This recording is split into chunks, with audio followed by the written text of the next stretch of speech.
Alam mo ba na kapag hinalo mo ang semento sa bigas, malulutas mo ang isang problemang kinatatakutan ng marami sa bahay? Tama yan. Alam mo ba yung tirang kanin sa bahay na itinatapon mo lang? Huwag mo nang gawin yan.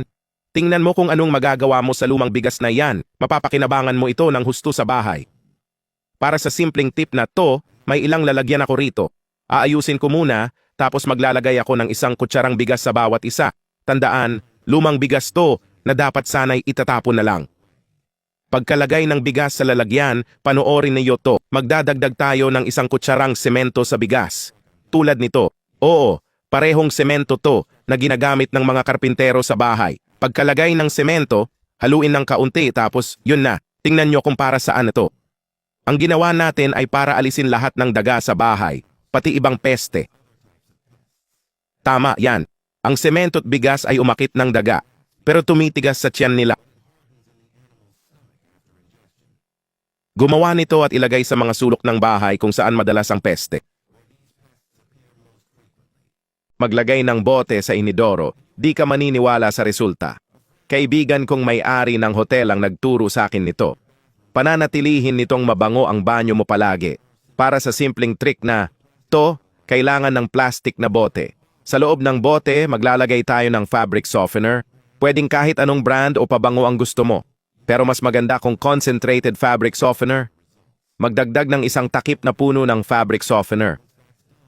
Pagkatapos, kailangan ng isang kutsarang baking soda. Baking soda ay pantanggal ng amoy at bakterya sa inidoro. Kailangan din natin ng isang lemon. Kung pwede, gamitin ang lemon ko. Mas maasim, mas okay. Hatiin ang lemon, piga lahat ng katas sa bote. Dahil dito, mabango ang banyo mo ng husto. Tiyak na magugustuhan nyo ang resulta ng trick na to. Lastly, dagdagan ng isang basong tubig na room temp. Makikita mo, hindi ganap na puno ang bote. Iyan mismo ang kailangan natin. Hindi dapat punuin hanggang tuktok. Makikita mo kung bakit. Pagkasara ng bote, ibaliktad, at gumawa ng maliit na butas sa bahaging ito. At handa na ang ating trick. Pumunta tayo sa banyo para ipakita kung paano gamitin ito. Una, tanggalin ang takip ng iyong toilet tank. Kunin ang bote, at dahil nasa itaas ang butas, ibaliktad, at tingnan ang pagtulo. Pero kapag nasa loob na ng tank, lalabas lang ang likido kapag nag-flush. Sa bawat flush, ang lemon at baking soda ay maglilinis ng husto sa inidoro.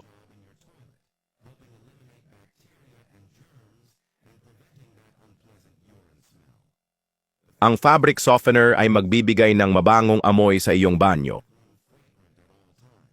Ibalik natin ang takip at mag-flush para makita ang resulta.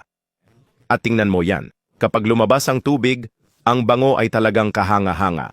Tiyak na magugulat ang mga bisita sa bango ng iyong banyo.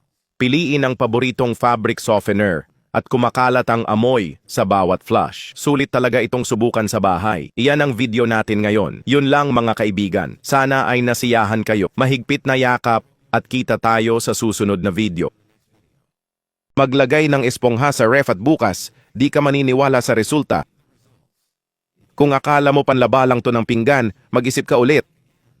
Marami pa itong ibang gamit at yun nga ang ipapakita ko sa'yo. Bago ko sabihin bakit ilagay sa ref, ipakita ko muna ibang gamit nito. Kung may damit na may linta at tinatanggal mo gamit tape, nasasayang ka lang. Kumuha ka ng bagong espongha, kuskusin sa damit gamit berdeng parte. Ayos na. Maganda rin panlinis ng kisame, lalo na kung ayaw mong umakyat. Butasan mo lang ang espongha, lagyan ng kaunting sabon at tubig. Tapos ikabit mo sa dulo ng walis. Tapos na. Malilinis mo na kisame ng banyo, kusina o saan man nang di umaakyat.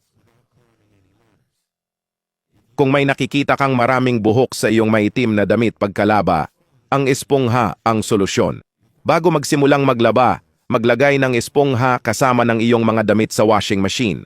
Sa ganitong paraan, makakalikha ka ng panghila para sa mga buhok. Ang espongha ay magiging parang magnet na pipigil sa mga buhok na dumikit sa iyong mga damit. Maganda rin ang espongha para pabanguhan ang iyong banyo. Ang kailangan mong gawin ay hatiin ang isang espongha. Gagamitin lang natin ang isang kalahati. Pagkatapos, gumawa ng maliit na butas sa pagitan ng dilaw at berdeng bahagi.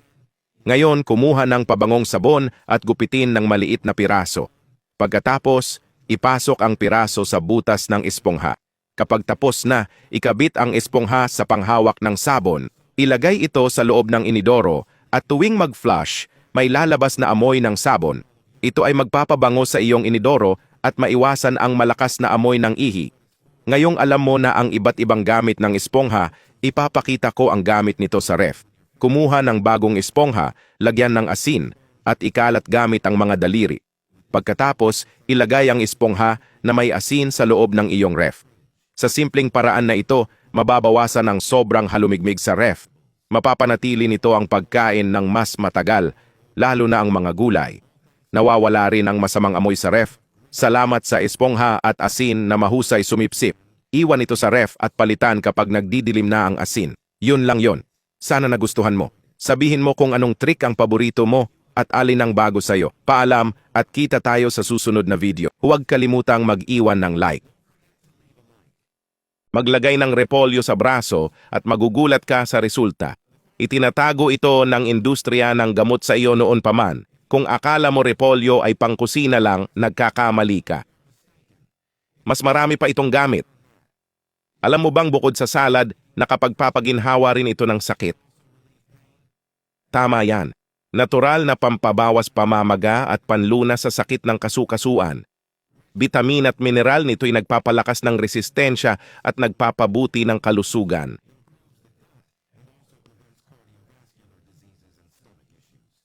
At hindi lang yan, kung may sakit ng ulo ka, pwedeng maging katulong mo ang repolyo. May antioxidant at anti-inflammatory na katangian para sa iba't ibang uri ng sakit. Sa migraine, ilagay ang dahon sa magkabilang tagiliran ng ulo at itali. Isuot magdamag at maramdaman ang pagkakaiba kinabukasan. Bakit nga ba ginagamit ng kababaihan ang repolyo sa kanilang dibdib? Simple lang. Nakakatulong ito sa sakit at pamamaga sa pagpapasuso at PMS. Ilagay ang sariwang dahon sa bawat suso, isecure sa bra at iwan magdamag. Binabawasan ng dahon ang pamamaga at nagpapagaan ng sakit. Sa braso naman, bakit kailangan ng repolyo? Mabisa ang repolyo sa pamamaga, sakit ng kasukasuan at gout. Mag-imbak sa freezer at gamitin sa masakit na bahagi kung kailangan. Ang lactic acid sa repolyo ay epektibo sa pagpapaginhawa ng kalamnan. Nakakatulong din ang repolyo sa sakit ng kasukasuan. Kumuha ng ilang dahon, gupitin, at durugin hanggang lumabas ang katas. Ilagay sa braso o masakit na kasukasuan at balutin ng bendahe. Pwede ring gumamit ng plastic wrap. Nawawala ang pamamaga at lubos na nabawa.